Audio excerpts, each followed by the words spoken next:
Hi everyone, welcome to Tom's Man Shed. Right now I was going to do this video as one complete video, but it's going to be extremely long, so I'm splitting it into two separate videos. So this is going to be part one, there's going to be a part two.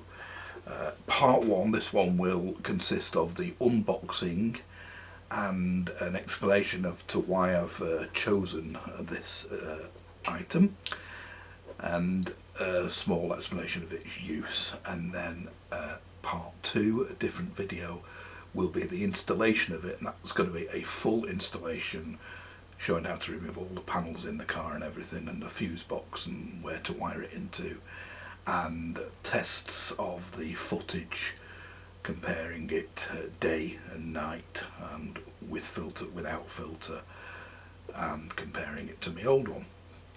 So you're probably wondering what I'm going on about, and what it is this.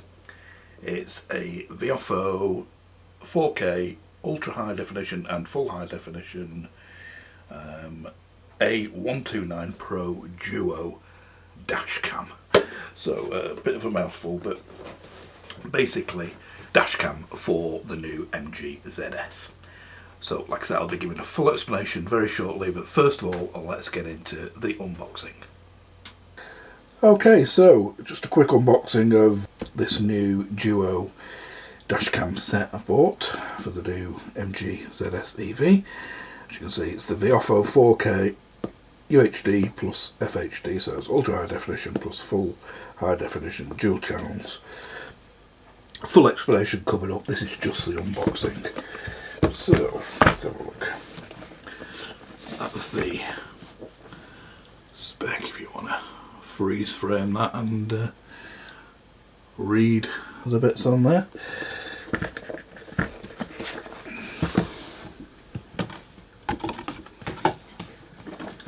What you get in the box is a nice box with so first two items in their own separate bags is the rear view camera. That's the full HD 1080p camera, and the main camera itself, that's the 4K, and it is a true 4K sensor. Again, more of that soon. You got your sticky tab cover over your lens. Under the foam there's a little hello book, warranty, feedback, and a nice looking manual, and the whole manual is in English. So that's 26 pages. And under here we have some more sticky pads, some stick-on clips for holding the cable. You just shove your cable in these clips and stick them around the car. That's quite a good addition. A little tool for prising off the trims of your car, instead of using a metal screwdriver and maybe cracking them. You can use that proper little scoop thing. You've got a big two cables here. One will be from the front camera to the rear camera, and one the actual feed to the front camera. They're mini USB, not micro USB or USB-C, but mini USB, the sort of like the old style if you will. Both that. We've got here a USB to mini USB, quite a short lead. and here you've got a really long normal USB to mini USB lead.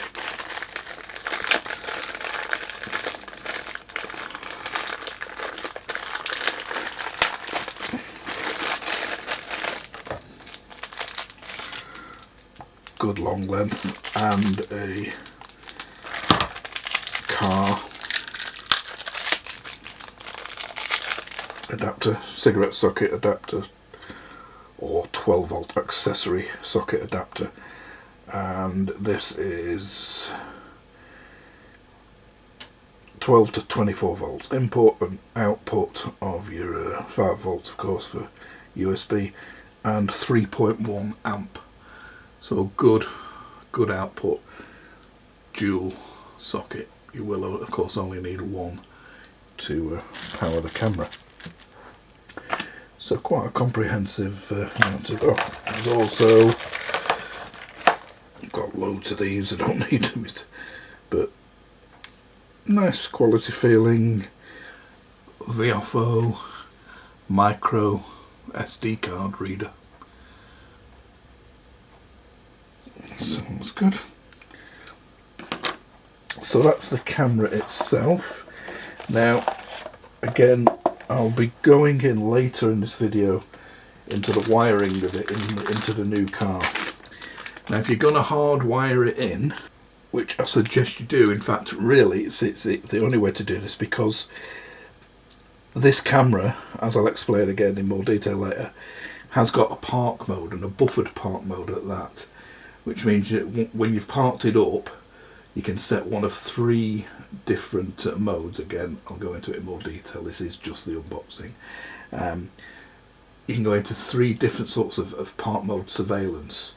One is time lapse, one is motion detection, and one is at a lower bit rate, so that if somebody touches your car or bumps your car, it will record that. But of course you need a 12 volt supply for that, and as you probably know, with a dash cam the idea is they only come on when you turn the ignition on.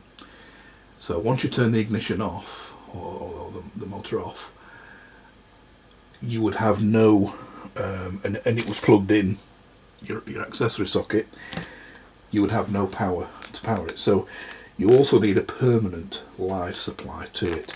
Now they do this kit, and what this kit does is you wire it in permanently. So there's obviously here, there's 3 wires. One is obviously your ground, your negative, and the other ones will be a permanent live and a switched live. So one will become live only when you turn the ignition on for the main dashcam function, as a normal dashcam would, and the other permanent live is to it switches over to that once you turn your ignition off to power the parking mode. Now on the switch itself, let's see if you can see that.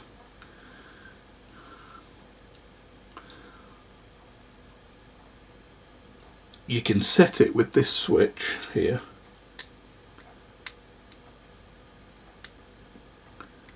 It's a multi-position switch which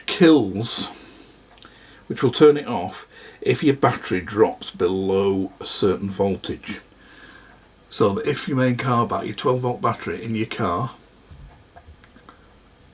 drops below either, I'll just turn it upside down so I can read it, either 12.4 volts, 12.2 volts, 12 volts or 11.8 volts, then it will switch this off, so it doesn't run your battery completely flat. I'll probably leave it at the maximum 12.4 volts. I will have to test it. I don't know how low the battery will drop on the new car when it's left for an hour or so, but probably 12.2 or 12.4 is the setting I'll use, which will give me ample parking uptime. If you were setting it to say record for 2 or 3 days or something while at home, you could set it on the lowest voltage and then it would record at a lot lower, but you have a danger of coming back to a dud battery, although it will only go as low as 11.8, which should hopefully still turn your engine over. So that's that. I'll be going through the full wiring in of that into the new car. And finally, I got this as well. The prices. The main camera kit was, I think, 229. This is January 2020. If it's any different, I'll put it on the bottom of the screen. So 229 for the main camera kit. This wiring kit was $12.99, and this filter was $12.99 as well. Now what this is a polarizing filter which clips to the front of the nothing much to show here. Clips to the front of your main front camera to reduce reflections from the windscreen and reflections from outside. So that's your polarizing filter. So that's all 3 items that I got together from Amazon for it. I looked around. Amazon was there wasn't anywhere selling it any cheaper. Everywhere seemed to be the same price. So that's the Viofo A129 Pro Duo unboxing. Right, so that was the unboxing. I'm just going to give an explanation now of why I chose this one and a few of its features. There are loads and loads of videos online. If you do a search on YouTube, where they take you through every aspect of the camera, all the menus and everything. But this is going to be just quick for me anyway, long for you, overview of its functions and why I picked it. The reason I picked it was I used to have this one. Now this is an A119 camera in the Ford Focus, which I've just sold to get the MG. Now I put that in the Ford when I bought it 3 years ago, and it's been absolutely fantastic. It's been a great camera, great quality footage, has never let me down, has never gone wrong. And Viofo, you may not have heard of them, but they are a well-respected company, get rave reviews. They also make the Get Up cameras, which was the one I had before me, DJI Osmo, and that's a great camera as well. And they bring out regular firmware updates and everything, so they're not just a no-name cheap brand that release a no-name product and that's it, don't support it. So I did want another Viofo. So what I was thinking, I also wanted a rear view camera for this car. So I was thinking at first of putting this, using this and buying another one of these for the rear or whatever. But I saw this one and it's got a rear view in it. The rear view camera is 1080p. But the main camera is 4K. Now this one, the existing one, was only 2K. Again, great quality, but the new one is 4K. Now, it is a true 4K sensor. If you see an advert for a camera online that claims to be 4K and has not got an 8 megapixel sensor, it isn't 4K. It must have at least an 8 megapixel sensor to be 4K. Lots and lots claim to be 4K, as I'll be showing you soon, but aren't. They're just interpolated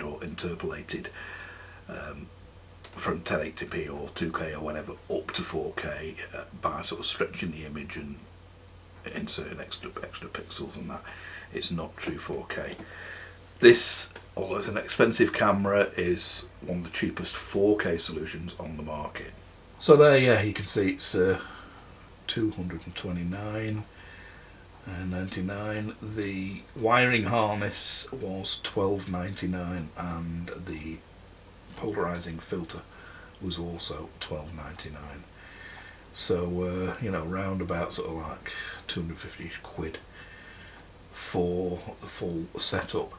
Now, yes, that is a lot of money, but like I say, some 4K dash cams like these, this to guard and this cam park and that, you can guarantee they are not true 4K cameras. That will not have a 4K 8 megapixel quality chip inside for that price. It'll be transferred up from 1080p to 4K. Get good reviews, quite 4 star for that, 4.5 star for that, 5 star for that. So I dare say to give a pretty good picture, but having been used to the old one, having 2K, I did want to go one better. There's no point in staying the same, go one better for this. And of course it has got the added rear view camera as well. Now, one thing I would recommend as well is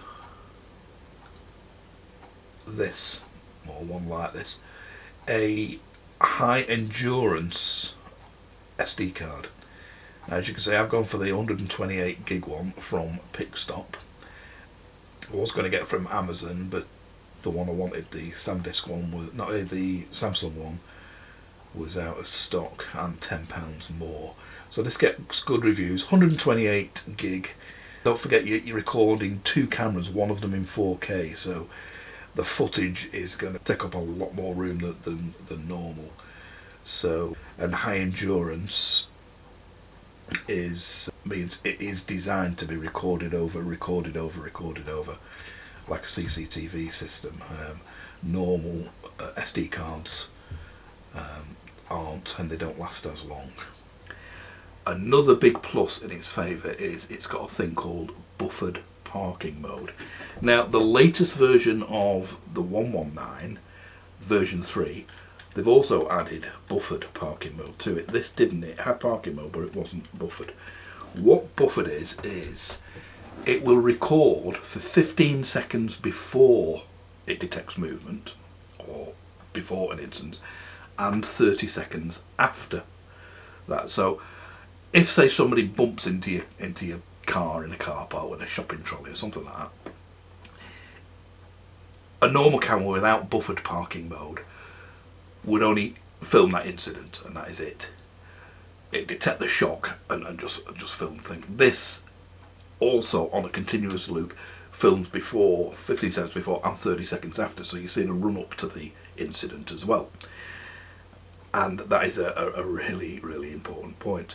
Now, because it has got the buffered parking mode, obviously it needs a voltage supply to it while the ignition is off, because it's monitoring movement in the car park or whatever while you're away from the car with it locked. So, like you saw in the unboxing, you can get a special hard wiring kit for it, which has a switched live and a permanent live. Again, I will be going into that in full detail in part 2, the second video, where I go through the installation in fine detail. But basically you connect that to a permanent live, and you connect the yellow wire to the switched live in the fuse box. So it's filming in normal driving along dashcam mode, like every other dashcam while you're driving. It will, if you have a bump, it locks that file so it doesn't rub over it, because as you probably know, dash cameras, the way they work, they take loads of little files, like 3 minutes or 7 minute files, and then when it gets to the end of the card, according to the capacity of the card, it starts again at the beginning and rubs all them off. If you've had a bump, it will protect that file and won't rub it off. There is also a button on the front of them that you press, and that will also protect that file. So if you're driving along and you see something happen and you want to stop that file being erased when it comes back round again, you can press that button. That will protect that file. But when you turn the ignition off and lock the car to go into the supermarket or park it up in town or whatever, it then switches over to the permanent live supply and runs the car off that. And there is that, like I showed you in the unboxing, that voltage selector, so it won't run your battery down. It'll only run it down to your selected voltage and then stop filming. So that is a great selling point as well. You know, I almost forgot to say, while it's in parking mode, so you're away from the car is locked, it's monitoring the car park or whatever, you can set it to film in 3 different ways. You can set motion sensitive, so that it's when it senses motion, it will start recording. Now, if there's something moving violently in the background, like trees or a windmill or something like that, constantly moving, it's going to be recording all the time. You can set the sensitivity in the menu from low to high, and then medium, of course.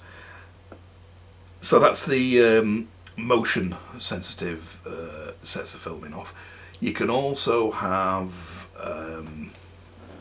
a low bit rate, so that it records at a much lower resolution.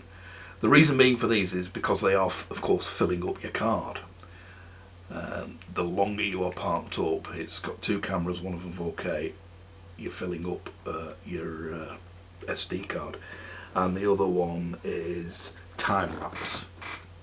So it will take a photo, again, selectable in the menu, 1 second, 2 seconds, 3 seconds, every so often.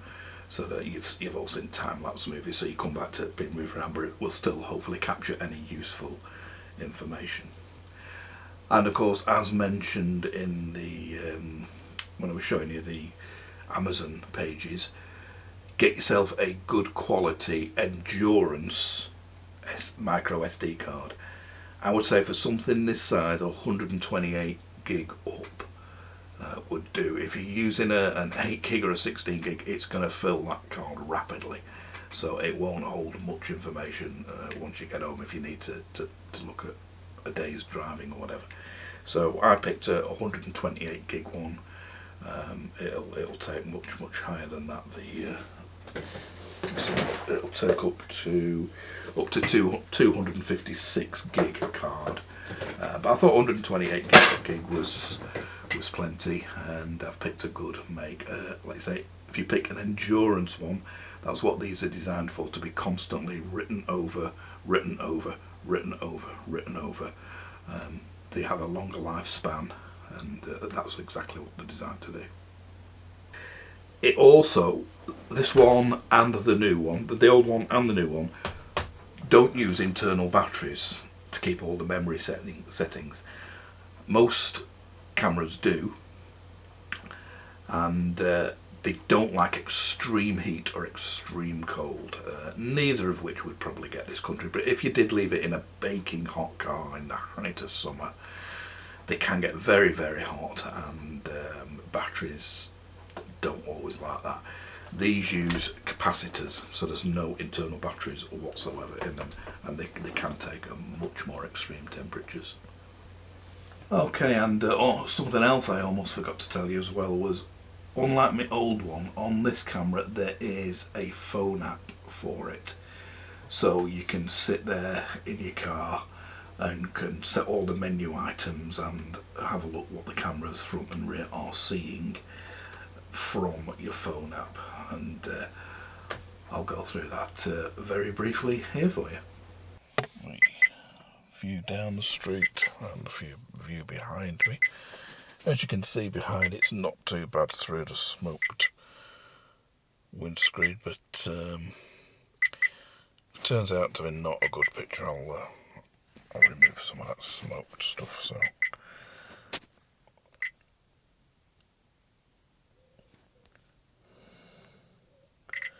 as we stop recording and go into the so as you can see, you've got all your video settings here, your 4K plus 3 HD, time-lapse recording off, looped recording, I've got wide dynamic range on, motion detection off, time zone, all your parking modes. You can set your screensaver to come off. That's the actual screen displayed on the thing to 1 minute or 3 minutes or whatever. We'll actually set that at 3 minutes. Okay. 50 Hz English frequency. You can format your card. You've got all your Wi-Fi password. live video source. It's quite handy. So you can have both the front with the rear overlaid at the top corner, or the rear with the front overlaid, or you can just see just the front camera or just the rear camera. So I have it on there,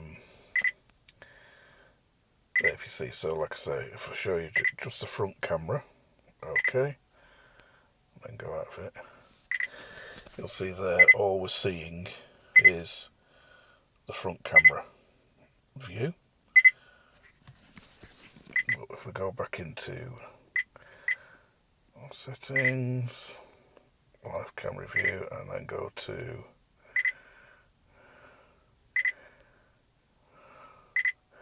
well, first of all, I'll show you the rear camera. As you can see, we're now looking through the rear camera, and that's looking through the tinting, so it's not too bad. It's still giving us a reasonable view. But if we go into, you see, you can also turn your rear camera into mirror the image of it, as if you're looking through the mirror. Yeah, we go into live video source. Goes from the rear overlaid.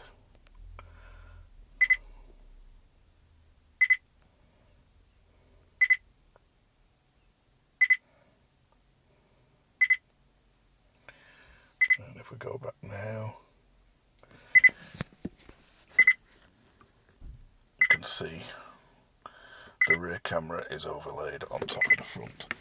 So as you can see up close against the film, this is the windscreen with no film on it, and that's the outside view with film on. So not a lot of difference really. I don't think we'll have to cut any out. And you can take snapshots, and with this you can look back at all the files and play them back.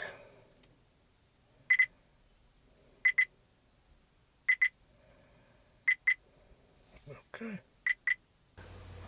So yeah, as you can see, quite a handy thing to have is a phone app. Saves you looking up at the small screen to set all the menu items. Hopefully the second video and the wiring in, it doesn't just apply to this camera, it applies to every other dash cam as well, so hopefully that will be of use.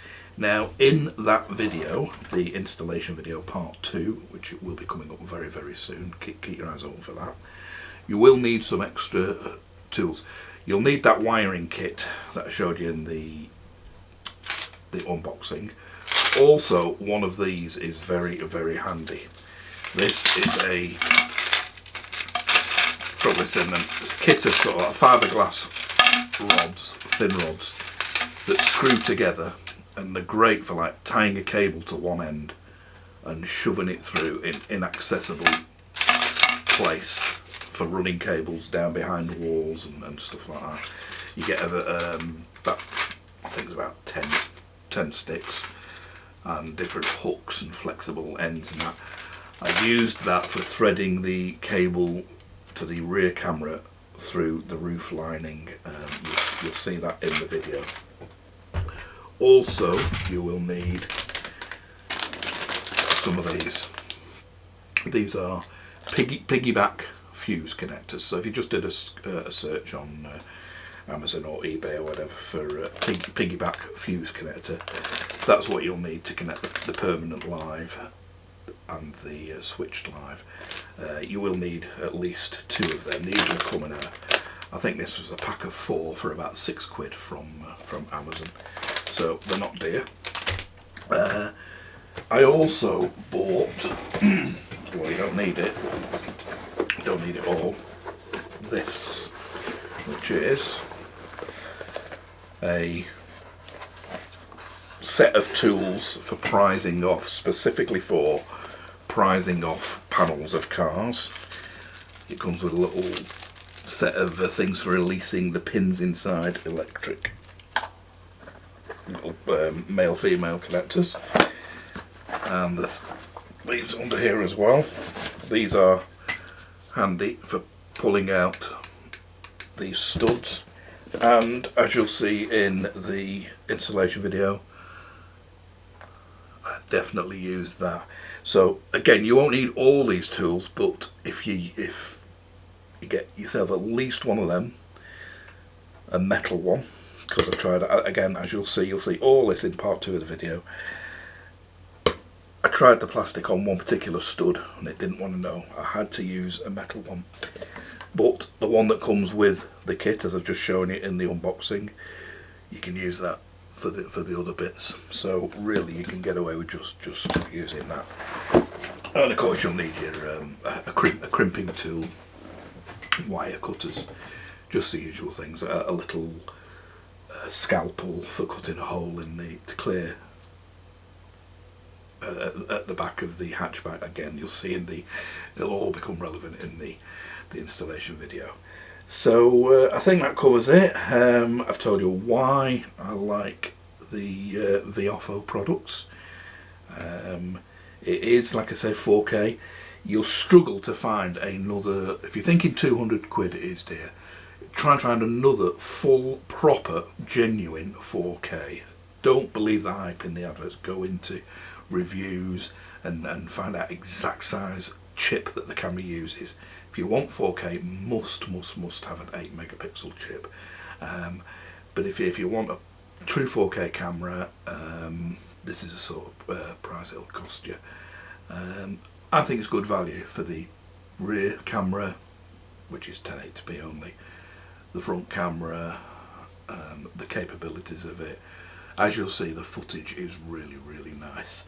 And also, as well as using it as a dash camera, if I go on holiday in the car or whatever, I've filmed things abroad on European trips I've made with GoPros on top of the camera. It's good enough footage to make yourself a nice holiday Blu-ray or DVD, which I usually do.